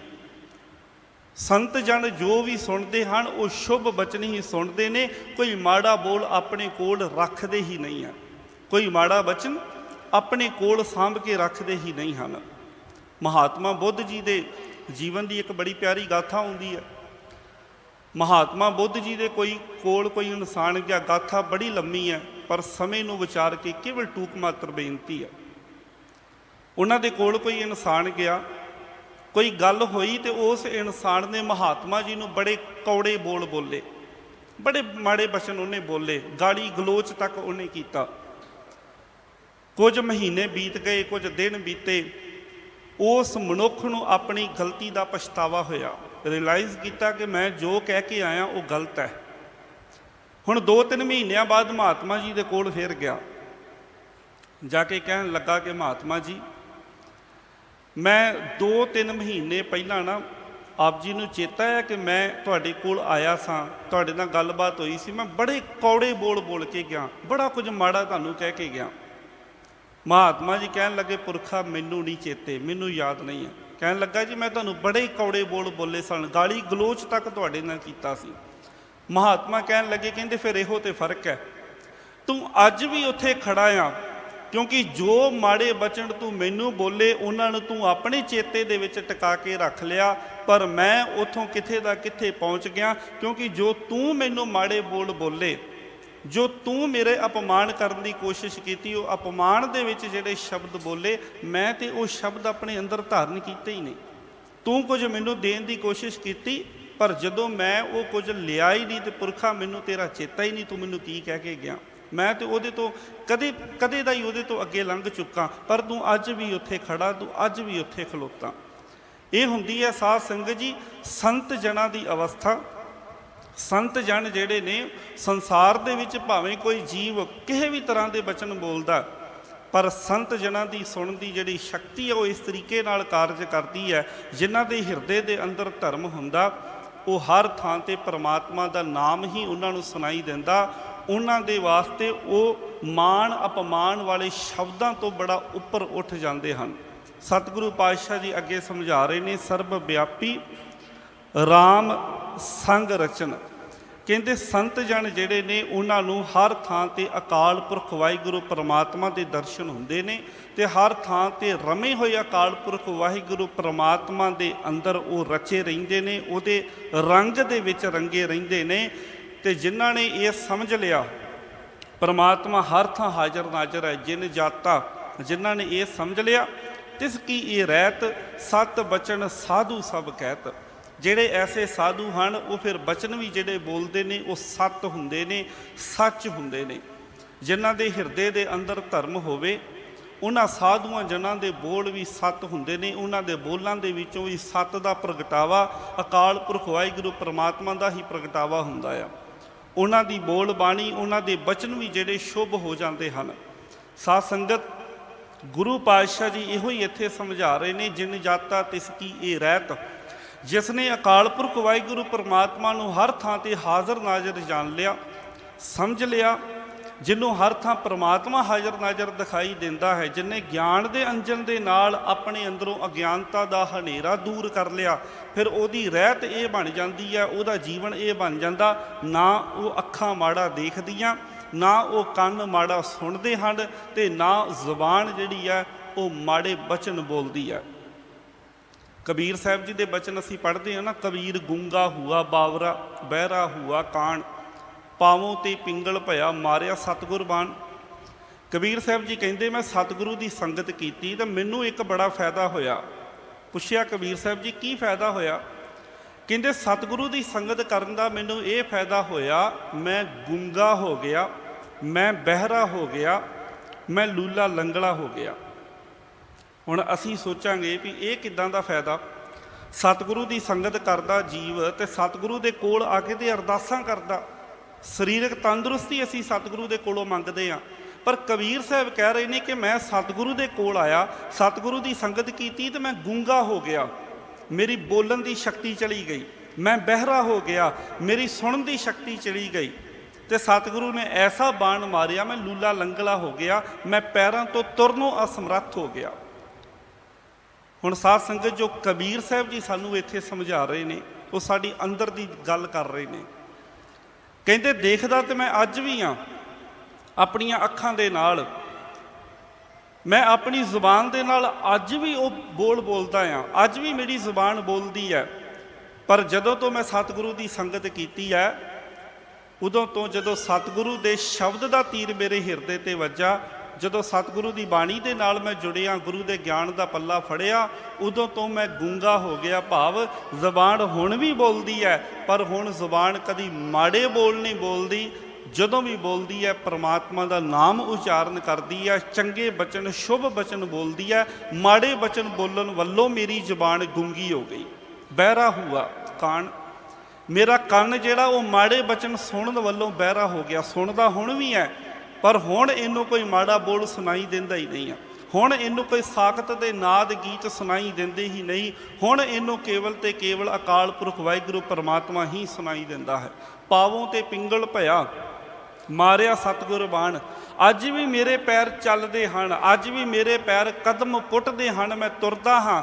ਪਰ ਅੱਜ ਗੁਰੂ ਦੀ ਕਿਰਪਾ ਦੇ ਨਾਲ ਮੈਂ ਤੁਰ ਕੇ ਕੇਵਲ ਤੇ ਕੇਵਲ ਚੰਗੀ ਥਾਂ ਤੇ ਹੀ ਜਾਣਾ। ਮੇਰੇ ਪੈਰਾਂ ਨੇ ਸਤਿਗੁਰੂ ਦੀ ਸੰਗਤ ਕਰਨ ਤੋਂ ਬਾਅਦ ਵਿੱਚ, ਸਤਿਗੁਰੂ ਦੇ ਉਪਦੇਸ਼ ਨੂੰ ਧਾਰਨ ਕਰਨ ਤੋਂ ਬਾਅਦ ਵਿੱਚ ਮਾੜੇ ਥਾਵਾਂ ਵੱਲ ਚੱਲ ਕੇ ਜਾਣਾ ਬੰਦ ਕਰ ਦਿੱਤਾ। ਇਹੋ ਹੀ ਉਪਦੇਸ਼ ਗੁਰੂ ਪਾਤਸ਼ਾਹ ਜੀ ਸਾਨੂੰ ਇੱਥੇ ਦ੍ਰਿੜ ਕਰਵਾ ਰਹੇ ਨੇ। ਜੋ ਜੋ ਹੋਏ ਸੋਈ ਸੁਖ ਮਾਨੈ, ਕਰਨ ਕਰਾਵਣ ਹਾਰ ਪ੍ਰਭ ਜਾਣੈ। ਜਿਹਨੇ ਗਿਆਨ ਦਾ ਅੰਜਨ ਲੈ ਲਿਆ, ਸਤਿਗੁਰੂ ਦੇ ਉਪਦੇਸ਼ ਦੇ ਨਾਲ ਜੁੜ ਗਿਆ, ਉਹ ਅਕਾਲ ਪੁਰਖ ਵਾਹਿਗੁਰੂ ਪਰਮਾਤਮਾ ਦੇ ਹੁਕਮ ਦੇ ਅੰਦਰ, ਭਾਣੇ ਦੇ ਅੰਦਰ ਰਹਿ ਕੇ ਉਹ ਸੁੱਖ ਨੂੰ ਮਾਣਦਾ ਆ। ਕਰਨ ਕਰਾਵਣ ਹਾਰ ਪ੍ਰਭ ਜਾਣੈ। ਉਹ ਕਰਨ ਕਰਾਉਣ ਵਾਲਾ ਅਕਾਲ ਪੁਰਖ ਵਾਹਿਗੁਰੂ ਪਰਮਾਤਮਾ ਨੂੰ ਜਾਣਦਾ ਹੈ। ਉਹ ਇਹ ਜਾਣਦਾ ਹੈ, ਸਮਝਦਾ ਹੈ ਕਿ ਸਭ ਕੁਝ ਪਰਮਾਤਮਾ ਦੇ ਹੁਕਮ ਦੇ ਅੰਦਰ ਹੋ ਰਿਹਾ ਤੇ ਉਸ ਮਾਲਕ ਤੋਂ ਬਿਨਾਂ ਕਿਸੇ ਹੋਰ ਦਾ ਹੁਕਮ ਨਹੀਂ ਵਰਤਦਾ। ਇਸ ਵਾਸਤੇ ਉਹਦੇ ਜੀਵਨ ਦੇ ਅੰਦਰ ਕੋਈ ਡਰ ਭੈ ਵੀ ਨਹੀਂ ਰਹਿੰਦਾ। ਜਿਨ੍ਹਾਂ ਦੇ ਪਾਵਨ ਮੁਕੱਦਸ ਅਸਥਾਨ 'ਤੇ ਅਸੀਂ ਜੁੜ ਬੈਠੇ ਹਾਂ, ਧੰਨ ਗੁਰੂ ਤੇਗ ਬਹਾਦਰ ਪਾਤਸ਼ਾਹ ਜੀ ਦੀ ਸ਼ਹਾਦਤ ਤੋਂ ਪਹਿਲਾਂ 3 ਗੁਰਸਿੱਖ ਪਿਆਰਿਆਂ ਨੂੰ ਸ਼ਹੀਦ ਇਸੇ ਅਸਥਾਨ 'ਤੇ ਕੀਤਾ ਗਿਆ। ਸਾਧ ਸੰਗਤ, ਬੜੀ ਤਰ੍ਹਾਂ ਦੇ ਡਰਾਵੇ ਦਿੱਤੇ ਗਏ, ਬੜੀ ਤਰ੍ਹਾਂ ਦੇ ਲਾਲਚ ਉਹਨਾਂ ਗੁਰਮੁਖ ਪਿਆਰਿਆਂ ਨੂੰ ਭਾਈ ਮਤੀ ਦਾਸ ਜੀ, ਭਾਈ ਸਤੀ ਦਾਸ ਜੀ, ਭਾਈ ਦਇਆਲਾ ਜੀ ਨੂੰ ਦਿੱਤੇ ਗਏ। ਅਸੀਂ ਇਤਿਹਾਸ ਪੜ੍ਹਦੇ ਹਾਂ। ਬੜੀ ਤਰ੍ਹਾਂ ਦੇ ਤਸੀਹੇ ਦੇ ਕੇ ਉਹਨਾਂ ਨੂੰ ਸਾਧ ਸੰਗਤ ਜੀ ਸ਼ਹੀਦ ਕੀਤਾ ਗਿਆ। ਪਰ ਇੰਨੇ ਡਰਾਵਿਆਂ ਦੇ ਬਾਵਜੂਦ ਉਹਨਾਂ ਗੁਰਮੁਖ ਪਿਆਰਿਆਂ ਨੇ ਆਪਣਾ ਧਰਮ ਨਹੀਂ ਛੱਡਿਆ। ਕਿਉਂ ਨਹੀਂ ਛੱਡਿਆ? ਕਿਉਂਕਿ ਉਹਨਾਂ ਦੇ ਕੋਲ ਸਤਿਗੁਰੂ ਦਾ ਉਪਦੇਸ਼ ਹੈ, ਉਹਨਾਂ ਦੇ ਕੋਲ ਸਤਿਗੁਰੂ ਦਾ ਗਿਆਨ ਹੈ, ਉਹਨਾਂ ਦੇ ਕੋਲ ਸਤਿਗੁਰੂ ਦੀ ਬਾਣੀ ਹੈ। ਅਤੇ ਸਤਿਗੁਰੂ ਦੀ ਬਾਣੀ ਦੇ ਨਾਲ ਜੁੜ ਕੇ ਜੀਵ ਇੰਨਾ ਕੁ ਦ੍ਰਿੜ ਹੋ ਜਾਂਦਾ, ਉਹਨੂੰ ਇਹ ਸਮਝ ਪੈ ਜਾਂਦੀ, ਇਹ ਸੋਝੀ ਆ ਜਾਂਦੀ ਹੈ ਕਿ ਜੋ ਜੋ ਹੋਏ ਸੋਈ ਸੁਖ ਮਾਨੈ। ਜੋ ਹੁਕਮ ਵਰਤ ਰਿਹਾ, ਜੋ ਭਾਣਾ ਵਰਤ ਰਿਹਾ, ਉਹ ਉਹਦੇ ਅੰਦਰ ਫਿਰ ਸੁੱਖ ਆਨੰਦ ਦੇ ਵਿੱਚ ਹੀ ਰਹਿੰਦਾ ਆ। ਕਿਉਂਕਿ ਉਹਨੂੰ ਇਹ ਪਤਾ ਦੂਜੇ ਜੀਆਂ ਦੇ ਹੱਥ ਵਿੱਚ ਕੁਝ ਵੀ ਨਹੀਂ ਹੈ। ਉਹ ਪਰਮਾਤਮਾ ਦੇ ਹੁਕਮ ਦੇ ਵਿੱਚ ਆਪਣੇ ਸੀਸ ਨੂੰ ਨਿਵਾਉਂਦਾ ਹੈ ਅਤੇ ਉਹਦੇ ਅੰਦਰ ਕੋਈ ਵੀ ਡਰ ਭੈ ਪੈਦਾ ਹੀ ਨਹੀਂ ਹੁੰਦਾ। ਸਤਿਗੁਰੂ ਪਾਤਸ਼ਾਹ ਜੀ ਅੱਗੇ ਸਾਨੂੰ ਦ੍ਰਿੜ ਕਰਵਾ ਰਹੇ ਨੇ, ਅੰਤਰ ਬਸੈ ਬਾਹਰ ਭੀ ਉਹੀ, ਨਾਨਕ ਦਰਸ਼ਨ ਦੇਖ ਸਭ ਮੋਹੀ। ਜੋ ਅੰਦਰ ਵਸਦਾ ਬਾਹਰ ਵੀ ਉਹੀ ਹੈ।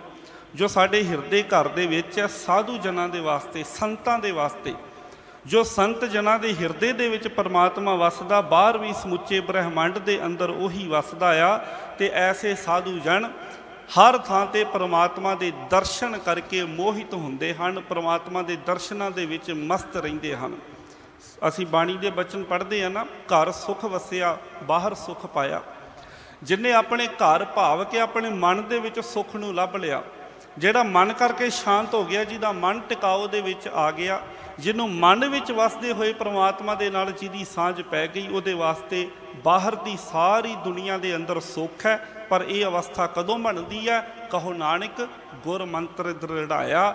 ਜਦੋਂ ਗੁਰੂ ਦੇ ਸ਼ਬਦ ਨੂੰ ਜੀਵ ਦ੍ਰਿੜਦਾ ਹੈ, ਗੁਰੂ ਦੇ ਸ਼ਬਦ ਨੂੰ ਆਪਣੇ ਹਿਰਦੇ ਵਿੱਚ ਧਾਰਨ ਕਰਦਾ ਆ।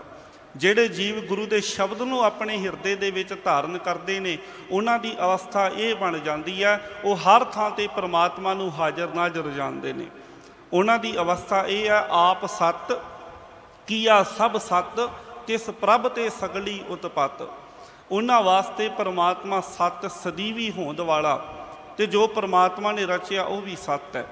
ਸਾਧ ਸੰਗਤ, ਸੱਤ ਦਾ ਭਾਵ ਹੈ ਹੋਂਦ ਵਾਲਾ, ਜਿਸ ਦੀ ਹੋਂਦ ਸਦੀਵੀ ਹੈ। ਸਾਡੀ ਵੀ ਸਾਰਿਆਂ ਦੀ ਹੋਂਦ ਹੈ, ਪਰ ਸਾਡੀ ਹੋਂਦ ਦੀਆਂ 3 ਲਿਮੀਟੇਸ਼ਨਸ ਨੇ, 3 ਹੱਦਾਂ ਬੰਦੀਆਂ ਨੇ ਸਾਡੀ ਹੋਂਦ ਦੀਆਂ। ਪਹਿਲੀ ਗੱਲ, ਸਾਡੀ ਹੋਂਦ ਕਿਸੇ 'ਤੇ ਨਿਰਭਰ ਹੈ। ਮਾਂ ਬਾਪ ਦੇ ਸੰਯੋਗ ਤੋਂ ਜੀਵ ਪੈਦਾ ਹੋਇਆ। ਜੀਵ ਦੀ ਹੋਂਦ ਮਾਂ ਪਿਓ ਦੇ ਸੰਯੋਗ ਦੇ ਉੱਪਰ ਨਿਰਭਰ ਹੈ। ਕਾਰਨ ਕੋਈ ਬਣਦਾ ਹੈ ਅਤੇ ਫਿਰ ਜੀਵ ਸੰਸਾਰ ਦੇ ਵਿੱਚ ਆਉਂਦਾ ਆ। ਦੂਜੀ ਗੱਲ, ਸਾਡੀ ਹੋਂਦ ਇੱਕ ਸਮੇਂ ਇੱਕੋ ਥਾਂ 'ਤੇ ਆ। ਜੇਕਰ ਇਸ ਵਕਤ ਅਸੀਂ ਗੁਰੂ ਪਾਤਸ਼ਾਹ ਦੇ ਚਰਨਾਂ ਵਿੱਚ ਜੁੜ ਬੈਠੇ ਹਾਂ, ਸਰੀਰ ਕਰਕੇ ਇੱਥੇ ਹਾਜ਼ਰ ਹਾਂ, ਅਤੇ ਅਸੀਂ ਸੰਸਾਰ ਦੇ ਵਿੱਚ ਕਿਸੇ ਦੂਜੀ ਥਾਂ 'ਤੇ ਹਾਜ਼ਰ ਨਹੀਂ ਹੋ ਸਕਦੇ। ਇੱਕ ਵਕਤ ਅਸੀਂ ਇੱਕ ਹੀ ਥਾਂ 'ਤੇ ਹਾਂ। ਅਤੇ ਤੀਜੀ ਗੱਲ, ਜਿਹੜੀ ਸਾਡੀ ਹੋਂਦ ਹੈ, ਉਹ ਕੁਝ ਸਮੇਂ ਦੇ ਵਾਸਤੇ ਹੈ। ਇੱਕ ਨਾ ਇੱਕ ਦਿਨ ਆਵੇਗਾ ਜਦੋਂ ਜੀਵ ਦੀ ਹੋਂਦ ਖਤਮ ਹੋ ਜਾਂਦੀ ਹੈ। ਬਾਣੀ ਨੇ ਤਾਂ ਇੱਥੋਂ ਤੱਕ ਵੀ ਕਹਿ ਦਿੱਤਾ, ਆਇਆ ਗਿਆ ਮੋਇਆ ਨਾਉ। ਜੀਵ ਸੰਸਾਰ 'ਤੇ ਆਉਂਦਾ ਜਾਂਦਾ, ਅੰਤ ਜੀਵ ਦਾ ਨਾਮ ਵੀ ਸੰਸਾਰ ਤੋਂ ਖਤਮ ਹੋ ਜਾਂਦਾ। ਅਸੀਂ ਬੱਚਿਆਂ ਨੂੰ ਪੁੱਛੀਏ, ਬੱਚਾ ਆਪਣੇ ਪਿਤਾ ਦਾ ਨਾਮ ਦੱਸੇਗਾ, ਦਾਦੇ ਦਾ ਨਾਮ ਦੱਸ ਦੇਵੇਗਾ, ਕੋਈ ਪੜਦਾਦੇ ਦਾ ਨਾਮ ਦੱਸ ਦੇਵੇਗਾ, ਕੋਈ ਕਰਮਾਂ ਵਾਲਾ ਹੋਵੇਗਾ ਜਿਹਨੂੰ ਘਰ ਦੇ ਵਿੱਚੋਂ ਬਜ਼ੁਰਗਾਂ ਬਾਰੇ ਦੱਸਿਆ, ਉਹ ਇੱਕ ਦੋ ਪੀੜ੍ਹੀਆਂ ਦੇ ਹੋਰ ਨਾਮ ਦੱਸ ਦੇਵੇਗਾ, ਪਰ ਉਹਦੇ ਤੋਂ ਉੱਪਰ ਆਪਣੀਆਂ ਪੀੜ੍ਹੀਆਂ ਦਾ ਸਾਨੂੰ ਵੀ ਨਹੀਂ ਪਤਾ। ਭਾਵ ਕਿ ਜੀਵ ਸੰਸਾਰ ਦੇ ਵਿੱਚ ਆਉਂਦਾ ਰਹਿੰਦਾ, ਉਹਦਾ ਨਾਮ ਕੁਝ ਸਮੇਂ ਵਾਸਤੇ ਹੈ, ਕਦੇ ਨਾ ਕਦੇ ਉਹਦਾ ਨਾਂ ਸੰਸਾਰ ਤੋਂ ਖਤਮ ਹੋ ਜਾਂਦਾ, ਪਰ ਪ੍ਰਮਾਤਮਾ ਸੱਤ ਹੈ, ਪ੍ਰਮਾਤਮਾ ਦੀ ਹੋਂਦ ਇਹਨਾਂ ਪਾਬੰਦੀਆਂ ਤੋਂ ਉੱਪਰ ਹੈ। ਪ੍ਰਮਾਤਮਾ ਨੂੰ ਨਾ ਤੇ ਕੋਈ ਪੈਦਾ ਕਰਨ ਵਾਲਾ, ਉਹ ਸਹਿਬੰਗ ਭਾਵ ਆਪਣੇ ਆਪ ਤੋਂ ਹੈ। ਪਰਮਾਤਮਾ ਦੀ ਹੋਂਦ ਹਰ ਥਾਂ ਤੇ ਹਾਜ਼ਰ ਨਾਜ਼ਰ ਹੈ, ਅਸੀਂ ਹਰ ਥਾਂ ਤੇ ਨਹੀਂ, ਪਰ ਪਰਮਾਤਮਾ ਇਸ ਸਾਰੇ ਬ੍ਰਹਿਮੰਡ ਨੂੰ ਕਰਕੇ ਬਣਾ ਕੇ ਸਮੋਇਆ ਹੋਇਆ ਹੈ ਹਰ ਥਾਂ ਤੇ ਪਰਮਾਤਮਾ ਸਦੀਵੀ ਹੈ। ਜਦੋਂ ਇਹ ਸੰਸਾਰ ਨਹੀਂ ਸੀ ਪਰਮਾਤਮਾ ਉਦੋਂ ਵੀ ਸੀ, ਅੱਜ ਇਹ ਸੰਸਾਰ ਹੈ, ਸ੍ਰਿਸ਼ਟੀ ਹੈ, ਪਰਮਾਤਮਾ ਅੱਜ ਵੀ ਇਹਦੇ ਅੰਦਰ ਸਮੋਇਆ। ਤੇ ਜੇ ਕੱਲ੍ਹ ਨੂੰ ਇਹ ਸ੍ਰਿਸ਼ਟੀ ਰਵੇ ਨਾ ਰਵੇ, ਪਰਮਾਤਮਾ ਹਰ ਥਾਂ ਹਾਜ਼ਰ ਨਾਜ਼ਰ ਹਮੇਸ਼ਾ ਰਹੇਗਾ। ਸੋਈ ਸੋਈ ਸਦਾ ਸੱਚ, ਸਾਹਿਬ ਸਾਚਾ ਸਾਚੀ ਨਾਈ। ਉਹ ਪਰਮਾਤਮਾ ਹਮੇਸ਼ਾ ਸੱਚ ਹੈ, ਜਿਸ ਨੂੰ ਜਪਜੀ ਸਾਹਿਬ ਦੀ ਪਾਵਨ ਬਾਣੀ ਦੇ ਅੰਦਰ ਆਦ ਸੱਚ, ਜੁਗਾਦ ਸੱਚ, ਹੈ ਭੀ ਸੱਚ, ਨਾਨਕ ਹੋਸੀ ਭੀ ਸੱਚ ਕਿਹਾ ਹੈ। ਤੇ ਪਾਤਸ਼ਾਹ ਅੱਗੇ ਕਹਿੰਦੇ ਆ, ਆਪ ਸੱਤ ਕੀਆ ਸਭ ਸੱਤ। ਪਰਮਾਤਮਾ ਆਪ ਸੱਤ ਹੈ ਤੇ ਉਹਦੀ ਰਚਨਾ ਵੀ ਸੱਤ ਹੈ। ਵੈਸੇ ਬਾਣੀ ਦੇ ਅੰਦਰ ਜਿਨ੍ਹਾਂ ਦੇ ਅਸਥਾਨ ਤੇ ਜੁੜ ਬੈਠੇ ਆ, ਧੰਨ ਗੁਰੂ ਤੇਗ ਬਹਾਦਰ ਪਾਤਸ਼ਾਹ ਜੀ, ਸਤਿਗੁਰਾਂ ਨੇ ਇਸ ਰਚਨਾ ਨੂੰ ਝੂਠ ਵੀ ਆਖਿਆ ਹੈ। ਅਸੀਂ ਬਚਨ ਪੜ੍ਹਦੇ ਹਾਂ ਨਾ, ਜਗ ਰਚਨਾ ਸਭ ਝੂਠ ਹੈ, ਜਾਣ ਲਿਹੋ ਰੇ ਨੀਤ।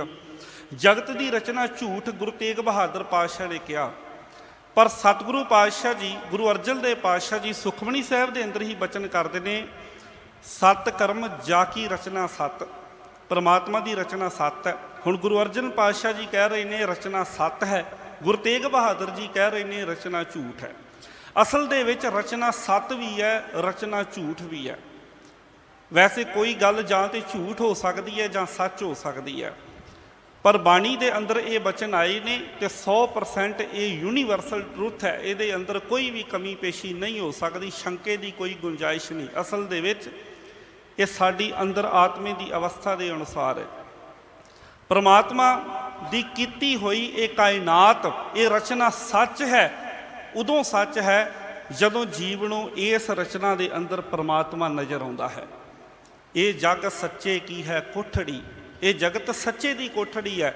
ਪਰ ਕਦੋਂ ਸੱਚੇ ਕਾ ਵਿੱਚ ਵਾਸ, ਜਦੋਂ ਇਸ ਰਚਨਾ ਦੀ ਕੋਠੜੀ ਦੇ ਅੰਦਰ ਸਾਰੇ ਸੰਸਾਰ ਦੇ ਅੰਦਰ ਰੱਬ ਨਜ਼ਰ ਆਵੇਗਾ, ਜਿਹਨੂੰ ਪਰਮਾਤਮਾ ਹਰ ਥਾਂ ਹਾਜ਼ਰ ਨਾਜ਼ਰ ਨਜ਼ਰ ਆਉਂਦਾ, ਉਹਦੇ ਵਾਸਤੇ ਇਹ ਰਚਨਾ ਸੱਚ ਹੈ। ਪਰ ਜਿਹਨੂੰ ਪਰਮਾਤਮਾ ਹਰ ਥਾਂ ਹਾਜ਼ਰ ਨਾਜ਼ਰ ਨਹੀਂ ਆਉਂਦਾ, ਇਸ ਰਚਨਾ ਦੇ ਅੰਦਰ ਨਜ਼ਰ ਨਹੀਂ ਆਉਂਦਾ ਪਰਮਾਤਮਾ, ਉਹਦੇ ਵਾਸਤੇ ਕੂੜ ਰਾਜਾ, ਕੂੜ ਪਰਜਾ, ਕੂੜ ਸਭ ਸੰਸਾਰ, ਕੂੜ ਮੰਡਪ, ਕੂੜ ਮਾੜੀ, ਕੂੜ ਬੈਸਨਹਾਰ। ਤੇ ਸਤਿਗੁਰੂ ਗੁਰੂ ਨਾਨਕ ਪਾਤਸ਼ਾਹ ਜੀ ਨੇ ਆਖਰ ਤੇ ਕਹਿ ਦਿੱਤਾ, ਨਾਨਕ ਵਖਾਣੈ ਬੇਨਤੀ ਤੁਧ ਬਾਅਦ ਕੂੜੋ ਕੂੜ। ਪਰਮਾਤਮਾ ਤੋਂ ਬਿਨਾਂ ਸਭ ਕੁਝ ਝੂਠ ਹੈ। ਜੇ ਪਰਮਾਤਮਾ ਸਾਨੂੰ ਨਜ਼ਰ ਨਹੀਂ ਆਉਂਦਾ ਤੇ ਇਹ ਸੰਸਾਰ, ਇਹ ਸ੍ਰਿਸ਼ਟੀ ਸਾਰੀ ਝੂਠੀ ਹੈ।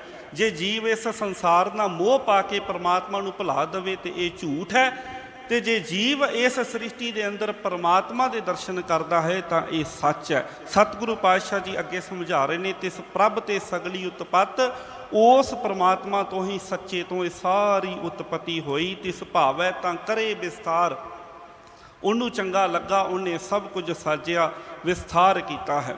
ਤਿਸ ਭਾਵੈ ਤਾਂ ਏਕ ਓਂਕਾਰ, ਉਹਨੂੰ ਚੰਗਾ ਲੱਗੇਗਾ, ਉਹਦੀ ਮਰਜ਼ੀ ਹੋਵੇਗੀ, ਉਹਦਾ ਹੁਕਮ ਹੋਵੇਗਾ, ਤੇ ਜਿਹਨੇ ਪਸਾਰਾ ਕੀਤਾ ਆ ਉਹ ਇਸ ਪਸਾਰੇ ਨੂੰ ਸਮੇਟ ਵੀ ਲਵੇਗਾ। ਜਿਵੇਂ ਕਬੀਰ ਜੀ ਕਹਿੰਦੇ ਨੇ, ਬਾਜੀਗਰ ਡੰਕ ਬਜਾਈ ਸਭ ਖੜਕ ਤਮਾਸ਼ੇ ਆਈ। ਬਾਜੀਗਰ ਆਇਆ, ਉਹਨੇ ਡੰਕ ਬਜਾਈ, ਦੁਨੀਆ ਤਮਾਸ਼ਾ ਵੇਖਣ ਵਾਸਤੇ ਆ ਗਈ। ਬਾਜੀਗਰ ਸਵਾਂਗ ਸਕੇਲਾ, ਆਪਣੇ ਰੰਗ ਰਵੇ ਅਕੇਲਾ। ਬਾਜੀਗਰ ਨੇ ਉਹ ਆਪਣਾ ਜਿਹੜਾ ਤਮਾਸ਼ਾ ਉਹਨੂੰ ਸਮੇਟ ਲਿਆ, ਉਸ ਖੇਡ ਨੂੰ ਸਮੇਟ ਲਿਆ, ਤੇ ਸਾਰੀ ਦੁਨੀਆ ਘਰੋਂ ਘਰੀ ਚਲੀ ਗਈ, ਪਰ ਬਾਜੀਗਰ ਹਮੇਸ਼ਾ ਆ। ਕਬੀਰ ਸਾਹਿਬ ਜੀ ਨੇ ਪਰਮਾਤਮਾ ਨੂੰ ਬਾਜੀਗਰ ਖੇਡ ਖੇਡਣ ਵਾਲਾ ਕਿਹਾ। ਪਰਮਾਤਮਾ ਨੇ ਸਾਰੇ ਸੰਸਾਰ ਦੀ ਜੀਆਂ ਦੀ ਖੇਡ ਖੇਡੀ ਹੈ। ਅੱਜ ਜਗਤ ਦਾ ਤਮਾਸ਼ਾ ਪਰਮਾਤਮਾ ਨੇ ਲਗਾਇਆ ਹੋਇਆ। ਪਰਮਾਤਮਾ ਨੂੰ ਚੰਗਾ ਲੱਗੇਗਾ, ਉਹ ਇਸ ਜਗਤ ਤਮਾਸ਼ੇ ਨੂੰ ਸਮੇਟ ਵੀ ਲਵੇਗਾ, ਪਰ ਉਹ ਇਸ ਜਗਤ ਤਮਾਸ਼ੇ ਤੋਂ ਬਾਹਰ ਵੀ ਹੈ। ਇਸ ਵਾਸਤੇ ਹਮੇਸ਼ਾ ਹਾਜ਼ਰ ਨਾਜ਼ਰ ਹੈ। ਤੁਧ ਆਪੇ ਸ੍ਰਿਸ਼ਟ ਸਭ ਉਪਾਈ ਜੀ, ਤੁਧ ਆਪੇ ਸਿਰਜ ਸਭ गोई गोई का भाव है इकट्ठी करना, समेट लैना। वो पावन वाला भी वो है तो इकट्ठा करने वाला भी वो मालक वाहिगुरु परमात्मा आप है। तो ਉਹਦੇ इस हुक्म ਨੂੰ बयान नहीं किया जा सकता। अणिक कला लखी न जाए, ਉਹਦੀ ਇਹ ਜਿਹੜੀ अणिक कला आ, ਉਹਦੀ ਇਹ कला ਉਹਦੇ हुक्म ਇਹਨੂੰ बयान नहीं किया जा सकता। ਇਹ अंत न जाने कोई, बहुता कहीए बहुता होए। हुक्मी होवन आकार हुक्म ना कहिया जाई। ਉਹਦੇ हुक्म ਦੇ ਵਿੱਚ ਹੀ ਸਭ ਕੁਝ ਬਣਦਾ ਢਹਿੰਦਾ, ਪਰ ਉਹਦੇ हुक्म ਨੂੰ ਕਿਹਾ ਨਹੀਂ ਜਾ ਸਕਦਾ। ਉਹਦਾ हुक्म ਜ਼ੁਬਾਨ ਦੀ ਕਹਿਣੀ ਕਥਨੀ ਤੋਂ ਬਾਹਰ ਹੈ। ਜਿਸ ਭਾਵੈ ਤਿਸ ਲਏ ਮਿਲਾਏ। ਜਿਹੜਾ ਜੀਵ परमात्मा ਨੂੰ ਭਾ ਜਾਵੇ ਉਹਨੂੰ ਆਪਣੇ ਨਾਲ ਮਿਲਾ ਲੈਂਦਾ। ਹੁਣ ਭਾਉਂਦਾ ਕੌਣ ਹੈ ਸਾਧ ਸੰਗਤ? ਧੰਨ ਗੁਰੂ ਨਾਨਕ ਪਾਤਸ਼ਾਹ ਜੀ ਦੇ ਬਚਨ ਨੇ, ਭਾਂਡਾ ਹੱਛਾ ਸੋਏ ਜੋ ਤਿਸ ਭਾਵ ਸੀ। ਭਾਂਡਾ ਆਤਮਲੀਨ ਧੋਤਾ ਹੱਛਾ ਨਾ ਹੋਏ ਸੀ। ਸਤਿਗੁਰੂ ਪਾਤਸ਼ਾਹ ਕਹਿੰਦੇ ਮਨ ਦਾ ਭਾਂਡਾ ਉਹ ਚੰਗਾ ਜਿਹੜਾ ਰੱਬ ਨੂੰ ਚੰਗਾ ਲੱਗੇ। ਪਰ ਰੱਬ ਨੂੰ ਭਾਂਡਾ ਚੰਗਾ ਕਿਵੇਂ ਲੱਗੇ? ਇਹ ਮਨ ਤੇ ਕਾਮ ਕ੍ਰੋਧ ਲੋਭ ਮੋਹ ਹੰਕਾਰ ਦੇ ਵਿੱਚ ਗੰਦਾ ਹੋਇਆ ਪਿਆ, ਮਲੀਨ ਹੋਇਆ ਪਿਆ। ਇਹਨੂੰ ਧੋਣਾ ਪਵੇਗਾ। ਤੇ ਇਹਨੂੰ ਧੋਣਾ ਕਿੱਦਾਂ ਆ? ਉਹ ਵੀ ਤਰੀਕਾ ਬਖਸ਼ਿਆ। ਜੋ ਕੰਮ ਅਸੀਂ ਇਸ ਵਕਤ ਕਰ ਰਹੇ ਹਾਂ, ਕਿਹੜਾ? ਗੁਰੂ ਦੁਆਰੇ ਹੋਏ ਸੋਝੀ ਪਾਏ ਸੀ। ਗੁਰੂ ਦੇ ਕੋਲ ਆਉਣਾ ਤੇ ਗੁਰੂ ਦੀ ਸੋਝੀ ਲੈਣੀ, ਗੁਰੂ ਦਾ ਗਿਆਨ ਲੈਣਾ। ਏਤ ਦੁਆਰੇ ਧੋਏ ਹੱਛਾ ਹੋਏ ਸੀ। ਸਤਿਗੁਰੂ ਦੇ ਉਪਦੇਸ਼ਾਂ ਦੇ ਨਾਲ ਜਦੋਂ ਮਨ ਦੀ ਸਫਾਈ ਹੋਵੇਗੀ, ਮਨ ਦਾ ਭਾਂਡਾ ਚੰਗਾ ਹੋਵੇਗਾ, ਪ੍ਰਮਾਤਮਾ ਨੂੰ ਚੰਗਾ ਲੱਗੇਗਾ। ਤੇ ਜਦੋਂ ਮਨ ਦਾ ਭਾਂਡਾ ਸਾਫ਼ ਹੋਏਗਾ, ਪ੍ਰਮਾਤਮਾ ਨੂੰ ਚੰਗਾ ਲੱਗੇਗਾ, ਤੇ ਫਿਰ ਮਨ ਦੇ ਅੰਦਰ परमात्मा प्रगट होवेगा। परमात्मा की जोत मन के अंदर प्रगट होवेगी। है सारियां दे अंदर ही।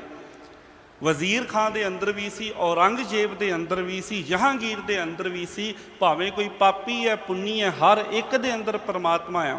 सब मैं जोत जोत है सोए। सारियां दी गल कीती, छड्डिया नहीं किसी नूं भी।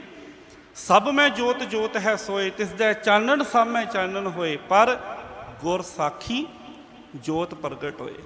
प्रगट ਉਹਦੇ ਹੀ ਅੰਦਰ ਹੁੰਦੀ ਹੈ ਜਿਹਦੇ ਕੋਲ ਗੁਰੂ ਦੀ ਸਿੱਖਿਆ, ਗੁਰੂ ਦਾ ਉਪਦੇਸ਼ ਹੈ। ਜੇ ਸਤਿਗੁਰੂ ਦਾ ਉਪਦੇਸ਼ ਜੀਵਨ ਦੇ ਵਿੱਚ ਨਹੀਂ ਤਾਂ ਫਿਰ ਇਹ ਜੋਤ ਉਹ ਹਿਰਦੇ ਦੇ ਅੰਦਰ ਪ੍ਰਗਟ ਨਹੀਂ ਹੁੰਦੀ। ਫਿਰ ਜੀਵ ਦੀ ਭਟਕਣਾ ਹੀ ਬਸ ਚੱਲਦੀ ਰਹਿੰਦੀ ਹੈ। ਕਾਮ ਕ੍ਰੋਧ ਲੋਭ ਮੋਹ ਹੰਕਾਰ ਦੇ ਅੰਦਰ ਜੀਵ ਫਸਿਆ ਰਹਿੰਦਾ। ਪਾਤਸ਼ਾਹ ਅੱਗੇ ਸਮਝਾ ਰਹੇ ਨੇ, ਕਵਣ ਨਿਕਟ ਕਵਣ ਕਹੀਏ ਦੂਰ। ਕੀ ਨੇੜੇ ਤੇ ਕੀ ਦੂਰ ਆਖੀਏ, ਕਿਹਦੇ ਨੇੜੇ ਤੇ ਕਿਹਦੇ ਦੂਰ ਆਖੀਏ। ਆਪੇ ਆਪ ਭਰਪੂਰ ਰੱਬ ਤਾਂ ਹਰ ਥਾਂ ਹਾਜ਼ਰ ਨਾਜ਼ਰ ਹੈ। ਧੰਨ ਗੁਰੂ ਅਰਜਨ ਪਾਤਸ਼ਾਹ ਜੀ ਕਹਿ ਰਹੇ ਨੇ ਵੀ ਰੱਬ ਨੂੰ ਕਿਸ ਦੇ ਨੇੜੇ ਜਾਂ ਕਿਸ ਦੇ ਦੂਰ ਆਖੀਏ। ਭਾਵ ਰੱਬ ਕਿਸੇ ਦੇ ਨੇੜੇ ਜਾਂ ਕਿਸੇ ਦੇ ਦੂਰ ਨਹੀਂ, ਪਰਮਾਤਮਾ ਤੇ ਸਾਰਿਆਂ ਦੇ ਅੰਦਰ ਵਸਦਾ ਹੋਇਆ। ਸਾਧ ਸੰਗਤ ਆਪ ਜੀ ਖਿਆਲ ਕਰਿਓ, ਪਰਮਾਤਮਾ ਕਿਸੇ ਦੇ ਨੇੜੇ ਜਾਂ ਕਿਸੇ ਤੋਂ ਦੂਰ ਨਹੀਂ, ਪਰ ਹਾਂ ਜੀਵ ਆਪਣੇ ਕਰਮਾਂ ਦੇ ਕਰਕੇ ਪਰਮਾਤਮਾ ਦੇ ਨੇੜੇ ਜਾਂ ਪਰਮਾਤਮਾ ਤੋਂ ਦੂਰ ਹੋ ਜਾਂਦਾ ਹੈ। ਕਰਮੀ ਆਪੋ ਆਪਣੀ ਕੇ ਨੇੜੇ ਕੇ ਦੂਰ।